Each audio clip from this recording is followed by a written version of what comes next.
Friends, Namaskar. I welcome you all to this YouTube platform of IAS PCS Factory.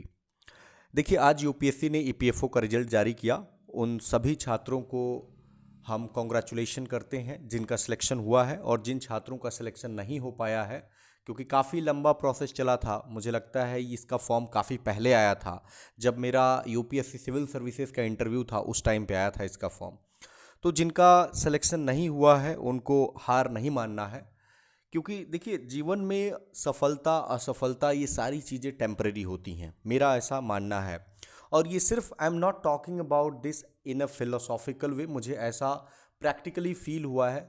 अगर आप मेरी बात करेंगे तो न जाने मैं कितनी बार असफल हुआ हूँ और कितनी बार सफलताएं भी अर्जित की है। अगर मैं थोड़ा सा अपने बारे में बताना चाहूँगा, because many of you comment कि आप बताइए कि सॉरी, थोड़ा सा गला खराब है। आप बताइए अपनी जर्नी के बारे में। तो अगर बात करेंगे तो टोटल मैंने 7 इंटरव्यूज़ दे दिए हैं। आज अगर 12 अगस्त 2022 की हम बात करें, जिसमें 3 इंटरव्यू मैंने यूपीएससी में ही दिया है। एक इंटरव्यू सिविल सर्विसेज का दिया था मैंने 2019 का, उसमें मेरा फाइनल सिलेक्शन नहीं हो पाया था। तब से मैंने, एक और चीज़ मैं बता दूं, तब से मैंने सिविल सर्विसेज का कोई अटेम्प्ट नहीं दिया है।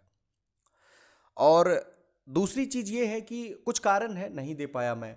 और दूसरी चीज़ ये है कि अ, दूसरा इंटरव्यू मैंने सीएपीएफ का दिया था, तो उसमें मेरी सिलेक्शन हो गई थी। और उसमें मुझे फाइनली सिलेक्शन मिला था सीएपीएफ असिस्टेंट कमांडेंट के रूप में। वो 2018 का एग्जामिनेशन था जिसकी रिजल्ट 2019 में आई थी। And this is the last one. तीसरा मैंने इंटरव्यू दिया यूपीएससी का, ये जो स्क्रीन पे आपको दिखाई दे रहा है, यूपीएससी का ईपीएफओ का, जिसमें रोल नंबर आपको दिखाई दे रहा होगा लेफ्ट में 08307339, और सामने मेरा नेम है दीपक कुमार सिंह। तो finally I have been recommended by UPSC. But अगर रियलिटी में आप सबको बताऊं तो फॉर्म तो आप सबको पता है मेरा उस समय कि यूपीएससी का सिविल सर्विसेज का इंटरव्यू था, तो मैंने ऐसे भर दिया था। और मैं वही चीज़ कहना चाह रहा हूं कि यू नेवर नो। अगर आप मुझसे कोई कहे, इसमें हवाबाजी वाली कोई बात नहीं है। I have not given even a single hour exclusively for this examination. मुझे अगर आप कहेंगे ईपीएफओ के बारे में कि ईपीएफओ का फुल फॉर्म छोड़ करके कुछ और बता दीजिए, even today I do not know anything about that. मैंने नहीं फोकस किया था और मैंने नहीं प्रिपरेशन किया था। मुझे यूपीएससी का एग्जामिनेशन देना था, और यूपीएससी ने खुद पर, मतलब यूपीएससी का जो बोर्ड होता है ना, वो खुद इंटरव्यू लेता है। और जैसे सभी आप लोग एक अल्टरनेटिव करियर ऑप्शंस तलाश रहे हैं, मुझे भी एक अल्टरनेटिव करियर ऑप्शन की तलाश थी, और ईपीएफओ में मुझे बताया गया कि अच्छा जॉब प्रोफाइल है, तो that is why I applied for it. और एक और चीज़ होता है ना कि मुझे जैसे टीचर्स ने कुछ सजेस्ट किया, और मैं भी आप लोगों को हमेशा सजेस्ट करता रहता हूँ कि जब भी आप किसी इंटरव्यू में जाएंगे, मैंने भी बहुत सारे लोगों का, आप लोगों का मॉक इंटरव्यू लिया था बीपीएससी का, तो कहीं भी आप देने जाएंगे ना, तो वो लोग पूछते हैं कि अभी आप कर क्या रहे हैं। तो अगर जैसे मान लीजिए मैं इसको ज्वाइन करता हूँ कल के डेट में, और फिर मैं जाता हूँ उनके पास, तो एक थोड़ा अच्छा इंप्रेशन पड़ता है। लेकिन अगर कोई बच्चा बोलता है ना कि हम सिर्फ खाली बैठ के तैयारी कर रहे हैं, तो उसका थोड़ा सा नेगेटिव इम्पैक्ट पड़ता है। तब आपको ना थोड़ा सा एक्स्ट्रा ऑर्डिनरी परफॉर्म करना पड़ेगा, ये ट्रुथ है। तो ये चीज़ आप समझिए। दूसरी चीज़ आप पूछेंगे कि क्या आपने कहीं मॉक दिया था। जी नहीं, मैंने मॉक नहीं दिया था कहीं भी, क्योंकि कोई भी कोचिंग वाला कहीं नहीं निकाल सकता है कि मैंने कहीं मॉक या इसका जो रिटन हुआ था उसका मैंने कहीं टेस्ट सीरीज ज्वाइन किया हो। कुछ कुछ क्वेश्चंस का मैं जवाब भी दे दे रहा हूँ। और यूपीएससी में आपका बोर्ड क्या था, तो पीके मिश्रा सर का बोर्ड था मेरा। पिछले महीने इंटरव्यू हुआ था। और एक चीज़ मैंने नोटिस किया कि यूपीएससी के जो रिटायर्ड मेंबर है ना, उन्होंने इंटरव्यू लिया था। और एक और चीज़ था, मुझे अंदर से कोई डर नहीं था। मैंने ऑलरेडी 72 बच्चों का बीपीएससी का इंटरव्यू लिया था, तो मुझे अब क्या ही, इतने बच्चों का पर्सपेक्टिव जानने के बाद मुझे नहीं लगा था कि हाँ अब मुझे कोई मॉक की ज़रूरत है। क्योंकि मैं सामने वाले के पर्सपेक्टिव से लोगों को, जो जो बीपीएससी के स्टूडेंट्स हैं, मैंने शेयर भी किया कि उसमें से कितने लोग सफल हुए। तो मोस्टली स्टूडेंट्स उसमें से मोर देन अराउंड 50% के अनुसार, बाद में कुछ लोगों ने भी किया, तो 50% प्लस ही मतलब उसमें से रहा जो सिलेक्शन का रेशियो मैं देख रहा था। तो ये चीज़ था। और बहुत सारे लोगों ने एक चीज़ और मैं बताना चाहता हूँ। देखिए अभी जो टॉपर्स आपके सामने बहुत सारे बोल रहे होंगे ना, देखिए मेरे पास भी बहुत सारे लोग मॉक दिए और बहुत सारे लोग झूठ बोल रहे हैं। अब ये क्यों कर रहे हैं मुझे नहीं पता है, कई सारे लोग कहीं से कोचिंग लिए, जैसे उस समय मुझे बताया गया था। मेरा कोई कोचिंग नहीं चलता है, मैं आपको क्लियरली बता दूं। मैं सिर्फ आपको यहाँ पे मेंटरशिप प्रोवाइड करता हूँ। चूंकि मेरा एक्सपीरियंस रहा है, बीपीएससी का भी मैंने इंटरव्यू दिया है, यूपी पीसीएस का दिया है, यूपीएससी में इंटरव्यू दिए हैं। अच्छा, एक चीज़ मैं और बता देना चाहता हूँ कि लाइफ में ना आप कभी भी घबराएंगे ना तो काम नहीं चलेगा। इसका सीधा साधा मैं उदाहरण देता हूँ कि जिस दिन मेरा ईपीएफओ का इंटरव्यू था, उसके ठीक 3 दिन पहले मैंने एक इंटरव्यू दिया था असिस्टेंट प्रोफेसर के लिए। और जिस दिन उस दिन मैंने इंटरव्यू दिया और उस दिन आखिरी इंटरव्यू था, और मैं अभी ट्रेन में बैठा भी नहीं था दिल्ली जाने के लिए कि उसके पहले रिजल्ट आया, and I could not locate my name in the final PDF. You can imagine the kind of pain, क्योंकि 1 साल से प्रोसेस चल रहा होता है and all of a sudden आपको मालूम चलता है कि पीडीएफ में आपका नाम फाइनली नहीं है। तो दुख तो होता है ना। और 3 दिन के बाद अब यूपीएससी में आपको फेस करना है, तो और कंप्लीटली डिफरेंट नेचर का इंटरव्यू है। तो वो चीज़ें होती हैं, परेशानी होती है, सबको होती हैं, बट मैं ऑनेस्टली बता रहा हूँ, मैं उस चीज़ से नहीं घबराया। दुख हुआ, बट मैं उस चीज़ से नहीं घबराया। मैं उसको मान लिया कि ये लाइफ ऐसे ही है। क्रिकेट मैच हम देखते हैं, क्रिकेट मैच में कई बार हम हारते हैं, कई बार जीतते हैं। देखा होगा आपने कि इंडियन टीम ने कभी कभी बहुत बुरी परफॉर्मेंस की है, बट 1983 2011 आप देखिए, वर्ल्ड कप हमने जीता। यही हाल हमारी स्टूडेंट लाइफ में होता है। हम सिर्फ स्टूडेंट कम्युनिटी को, हमारी जो स्टूडेंट कम्युनिटी है, जो हमारे स्टूडेंट फ्रेंड्स हैं, हम उनको सिर्फ इतना कहना चाहेंगे कि आपको जो भी सक्सेस मिलता है, देखिए मैं इसको परमानेंट सक्सेस के रूप में नहीं देखता हूं। मैंने सोचा था कि इसको मैं शेयर ना करूं, बट मुझे लगा कि नहीं, शेयर कर देनी चाहिए। छोटी सी खुशी हो या बड़ी खुशी हो, उससे मायने नहीं रखता। देखिए, अगर आप जीवन में बड़ी खुशियों के पीछे पड़ेंगे ना, तो बहुत ही कम ओकेजन होगा जहां पे बड़ी खुशियां आएंगी कि आपका सिविल सर्विसेज में रैंक 1 आ गया। इस तरह की खुशियां तो बहुत कम होंगी ना। तो आपको छोटी छोटी खुशियों से मुझे लगता है कि को आदत बना करके और जीने की आदत डालनी चाहिए। कुछ मैं थोड़ा सा अगर मैं बात करूं कि मुझसे इंटरव्यू में यूपीएससी में क्या पूछा गया, तो यूपीएससी में मुझसे सिर्फ 2 चीज़ों पे बात की गई थी इसमें। जब मैं एंट्री लिया तो उन्होंने पूछा कि आपकी हॉबीज़ क्या हैं, और हॉबीज़ मैंने भर भी रखा था। तो उसमें मैंने हॉबीज़ में भर रखा था कि मैं मेंटरशिप प्रोवाइड करता हूँ, स्पेशली मुझे टीचिंग करना अच्छा लगता है। तो और ऑनलाइन माध्यम से मैं करता हूँ, जो यहाँ पे मैं करता हूँ मैंने बता दिया था उनको। तो उन्होंने मेंटरशिप पे कुछ सवाल पूछा कि आप कैसे मेंटरशिप करते हैं किसी को। अच्छा, मान लीजिए एक कैंडिडेट हम आपको देते हैं, तो आप कैसे मेंटरशिप करेंगे। अच्छा, मीडियम ऑफ इंटरव्यू चूंकि आपसे यूपीएससी भरवाता है, तो मैंने इंग्लिश भरा था, तो कंप्लीटली इंग्लिश मीडियम में इंटरव्यू हुआ था। तो उन्होंने पूछा कि अगर हम आपको एक कैंडिडेट देते हैं तो आप उसका इंटरव्यू कैसे उसको कैसे मेंटरशिप करेंगे।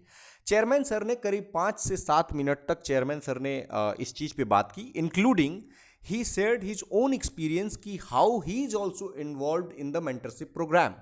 उन्होंने अपनी जर्नी भी बताया मुझे। तो मैंने उस पर उनको थैंक्स बोला और उन्होंने कुछ चीज़ें बताई कि देखो, या ऐसे ऐसे करोगे तो थोड़ा सा और अच्छा होगा। तो मैंने कहा सर, मैं अभी बिगनर हूँ और मैंने रिसेंटली स्टार्ट किया है। तो ये चीज़ था। एक और चीज़ वहाँ पे पूछा जाता है, और मैंने भी अपने मॉक इंटरव्यू में पूछा था जो भी स्टूडेंट थे बीपीएससी के, कि आपका जो ग्रेजुएशन ईयर है और अभी जो ईयर आपका चल रहा है, तो उसके बीच में जो गैप है वो उसको आप कैसे जस्टिफाई करते हैं। तो वो चीज़ बताना होता है। तो मैंने जैसे अपना बताया था कि मैंने एमए किया था, और उसके बाद मैंने बताया था कि मैंने प्रिपरेशन भी किया, अभी मैं मेंटरशिप में भी इन्वॉल्व हूँ। तो इस तरह से मैं चीज़ों को वहाँ पे जस्टिफाई कर पाया था। तो हालांकि कितने वो संतुष्ट थे वो तो उन पे डिपेंड करता है। बाकी जो मुझसे प्रश्न पूछे गए ओवरऑल, एक और प्रश्न पूछा गया था मुझसे कि अगर 32 साल का कोई व्यक्ति हो गया है या 35 साल का, according to the category of the student, और सिविल सेवा के सारे अटेम्प्ट्स खत्म हो गए हैं, मान लीजिए हम हाइपोथेटिकल एग्जाम्पल देते हैं, तो आप उसको कैसे मेंटरशिप देंगे। ये मेरे लिए थोड़ा सा चैलेंजिंग सवाल था कि इसको किस किस डायमेंशन को टच करे कम ही समय में। तो मैंने हर एस्पेक्ट को, साइकोलॉजिकल एस्पेक्ट को भी मैंने उसमें टच किया था कि सर, जो व्यक्ति इतने सालों तक मेहनत करेगा, अगर अटेम्प्ट ओवर हो गया है, एज ओवर हो गया है, तो थोड़ा सा मानसिक रूप से भी परेशान होगा। तो मैंने इस एस्पेक्ट को भी टच किया था कि सर, थोड़ा सा मैं इस एस्पेक्ट पे भी काम करूंगा, साइकोलॉजिकल काउंसलिंग भी उस व्यक्ति की थोड़ी सी ज़रूरत होगी। मुझे बाद में लग रहा था पता नहीं ये चीज़ बोलना चाहिए था या नहीं, बट एनीवे मैंने बोल दिया था। मुझे ऐसा लगा था कि व्यक्ति थोड़ा परेशान हो सकता है, उसका ड्रीम है और वो टूट गया तो उसमें परेशान तो होगा ही। तो ये चीज़ें थी। इसके अलावा मुझसे मोस्टली जो क्वेश्चन पूछे गए वो पॉलिटिकल साइंस पे पूछे गए, और पॉलिटिकल साइंस के क्वेश्चन मैं इजीली जवाब दे पाया। देखिए, अगर मेरा रिटन का बात करेंगे तो आई वाज नॉट प्रिपेयर्ड, तो मैं परफॉर्म अच्छा नहीं कर पाया था जिस तरह से लोग कर पाए होंगे, क्योंकि मुझे बिजनेस, अकाउंटेंसी, लेबर लॉ, मतलब मैंने एक सेकंड भी नहीं पढ़ा था। मैं कोविड से जस्ट उठा था, मुझे कोरोना सेकंड वेव में हो गया था, उसके बाद मैं उठा था और सीधे पेपर दिया था। मतलब मेरे पास कुछ इस तरह का, मैं जानबूझ के तैयारी नहीं किया था क्योंकि पता नहीं, मुझे लग रहा था कि होगा भी नहीं और इधर समय वेस्ट हो जाएगा मेरा, तो इस ये रीजन था। फिर इंटरव्यू को अगर हम थोड़ा सा और बता दें तो उन्होंने पूछा था प्रियम्बल में कौन से 3 शब्द बाद में जोड़े गए थे, वो कौन सा अमेंडमेंट था, क्या प्रियम्बल सुना सकते हो, स्टेट और नेशन स्टेट में क्या अंतर होता है, ट्रीटी ऑफ वेस्टफेलिया क्या होता है, सोवरेनिटी क्या होती है, सोवरेनिटी के कॉन्सेप्ट पे थोड़ा सा और सवाल पूछा गया। फिर उन्होंने पूछा कि सिटी स्टेट्स क्या होते हैं, सिटी स्टेट्स का एग्जाम्पल कुछ इंडिया में दो। फिर पूछा था उन्होंने कि अपने लोग अपना दो जो फेवरेट फिलोसोफर है उसका नाम बताओ। तो मैंने एक, नॉर्मली लोग कहते हैं कि कार्ल मार्क्स का नाम नहीं लेना चाहिए, बट मैंने एक नंबर पे कार्ल मार्क्स का नाम लिया क्योंकि मैं सिंसियरली बिलीव करता हूँ मैं, लेकिन हालांकि मैंने बैलेंस किया था कि उनकी मेथडोलॉजी से मैं सहमत नहीं हूँ, लेकिन जो उनके थॉट है for the down trodden section of society, मैं उस चीज़ से सर बहुत प्रभावित हूँ कि जो दबा कुचला वर्ग है उसके लिए। और दूसरा, मैंने जॉन रॉल्स का डिस्ट्रीब्यूटिव जस्टिस के कॉन्सेप्ट को मैंने बताया था। तो ये चीज़ें थी। कुछ और भी क्वेश्चंस पॉलिटिकल साइंस से रहे होंगे। तो बेसिकली 4 मेंबर्स थे और चेयरमैन सर को मिला करके, और 3 अदर मेंबर्स थे, उसमें एक लेडी मेंबर थी। एक और चीज़ बता दूं, इंटरव्यू में मुझसे बहुत लोग पूछे थे कि पहले किन को ग्रीट करना है। मेरा एक सेटल्ड प्रिंसिपल है कि बॉस इज बॉस। अगर जो भी चेयर है, जैसे कि अगर उस जैसे हमारे जो हमारा जो उसमें मेरा इंटरव्यू हुआ था उसमें जो पैनल के मेंबर पीके मिश्रा सर थे, तो मैंने उनको पहले ग्रीट किया था, और उस उनको ग्रीट करने के बाद मैंने लेडी मेंबर को ग्रीट किया था। और लेडी मेंबर थोड़ा बाद में इसलिए हो गई क्योंकि मैंने पीके मिश्रा सर को ग्रीट करने के बाद तीनों ही मेंबर को एक ही साथ कर दिया था कि जैसे शायद आफ्टरनून, हाँ आफ्टरनून सेशन था, तो मैंने good afternoon sirs and good afternoon ma'am ये कह के बोला था। तो ये आप लोग अपना बना लीजिए, क्योंकि देखिए जो बोर्ड को लीड कर रहा है आप उसी को पहले करेंगे ना। अगर राष्ट्रपति जी के सामने अगर उनकी कोई, मान लीजिए कि कोई पैनल में है राष्ट्रपति जी, मान लीजिए उनके साथ कोई भी महिला है, तो आप ग्रीट राष्ट्रपति जी को ही करेंगे। अभी तो खैर महिला ही राष्ट्रपति हैं हमारी। तो पहले जैसे मान लीजिए कि अगर हमारे भूतपूर्व जो राष्ट्रपति हैं तो श्री रामनाथ कोविंद जी, तो अगर वो होते तो आप उनको पहले ग्रीट करते। ये मेरा अपना ओपिनियन है, आप अपने अनुसार कर सकते हैं। तो हमने, मुझे लगता है कि बहुत सारी चीज़ों पे बात कर दी है। बाकी हम लोग बात करेंगे, अगर कुछ भी आपका जो डाउट्स होगा या फिर जो भी, देखिए एक्सपीरियंसेस हैं और मैं वहीं शेयर करता हूँ। यहाँ पे मैंने कोई कोचिंग नहीं खोली है। बहुत सारे बच्चों का मेल आ रहा था कि सर क्या आपका क्या मेंस का मेंटरशिप कैसे कर रहे हैं। इंटरव्यू के लिए मैंने किया था, मेंस के लिए मैंने, आप सभी को पता है कि यूट्यूब पे आपको देख सकते हैं, प्लेलिस्ट बनी हुई है 66th बीपीएससी के नाम से। उसमें मैंने बहुत सारे टॉपिक्स को कवर किया था, जैसे कि क्रिमिनलाइजेशन ऑफ पॉलिटिक्स हो गया, फेडरलिज्म हो गया, आरसीईपी को हमने कवर किया था, इंडिया पाकिस्तान, इंडिया चाइना, इस तरह से पटना कलम पेंटिंग को किया था, फिर रविन्द्रनाथ टैगोर, गांधी, नेहरू। तो इस तरह के बहुत सारे टॉपिक्स को हमने, सेकेंड वेव ऑफ कोविड, बहुत सारे टॉपिक्स को किया था मेंस का। और पॉलिटिकल साइंस में भी कुछ चैप्टर्स थे जैसे fundamental right, DPSP, preamble, fundamental duties. तो इन सब चीज़ों को आप देख सकते हैं पुराने वीडियोस को, उससे कोई फ़र्क नहीं पड़ता है। तो बाकी आगे देखते हैं कि कैसे प्लानिंग होती है, क्या होती है, उसके अनुसार हम लोग करेंगे। Thank you so much for listening.